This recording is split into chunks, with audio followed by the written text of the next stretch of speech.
Hello बच्चों, चलिए प्रश्न को देखते हैं।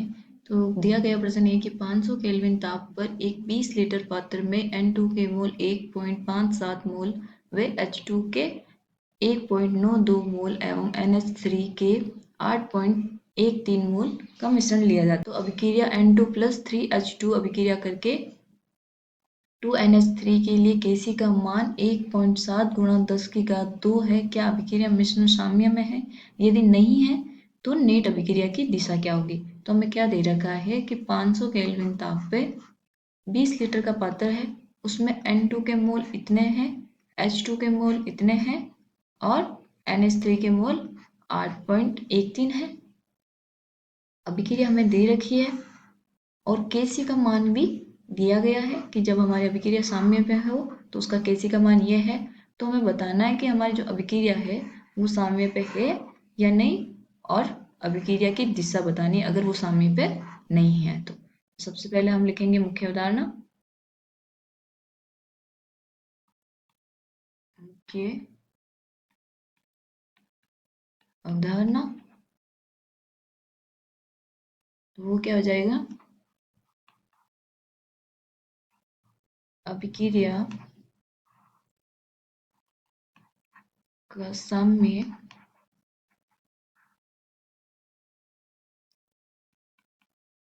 स्थिरांक वो क्या हो जाता है? Kc, और एक क्या होता है? Qc। तो कैसे क्या होता है कि जब हमारी अभिक्रिया साम्य पे होती है तो उसमें उत्पाद बटे अभिकारकों की सांद्रता का जो अनुपात होता है वो हमारा क्या हो जाता है? Kc। और Qc क्या होता है? भी किसी भी टाइम पर हमारे उत्पाद की सांद्रता बटा अभिकारक की सांद्रता के जो अनुपात आता है वो हमारा क्या हो जाता है?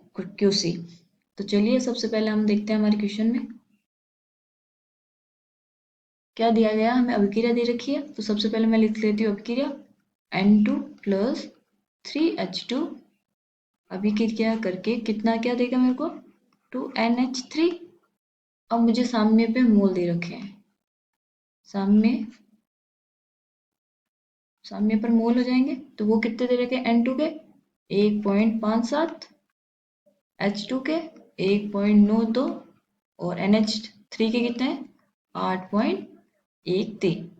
ठीक है। और मुझे जो आयतन दे रखा है पात्र का वो कितना है? 20 लीटर। अब मुझे निकालनी है सांद्रता Kc के लिए। अगर मुझे Qc निकालनी है तो सांद्रता तो वो क्या निकलती है? मोल बटा आयतन। तो मोल हमारे दिए गए हैं सामने पे और आयतन 20 लीटर है। तो 1.57 बटा 20, ये ऐसे ही हो जाएगा 1.92 बटा 20, 8.13 बटा 20। तो ये आ गई हमारी सांद्रता। तो हमें पता है कि Qc और Kc तो सेम होता है, लेकिन Kc किस पे होता है? साम्य पे। और Qc क्या होता है? किसी भी टाइम पे। तो हम क्या लिखेंगे? Qc। तो Qc की क्या होता है? उत्पाद की सांद्रता किसी भी टाइम पे, किसी भी समय पे, उसकी घात स्टोइकियोमेट्रिक गुणांक बटा अभिकारक की सांद्रता की घात उसका स्टोइकियोमेट्रिक गुणांक। ठीक है। तो हमारे पास उत्पाद में क्या है? NH3 की सांद्रता, उसकी घात स्टोइकियोमेट्रिक गुणांक कितना है? 2 बटा N2 की सांद्रता की घात 1 गुणा में H2 की सांद्रता की घात स्टोइकियोमेट्रिक गुणांक क्या हो जाएगा? 3। ठीक है।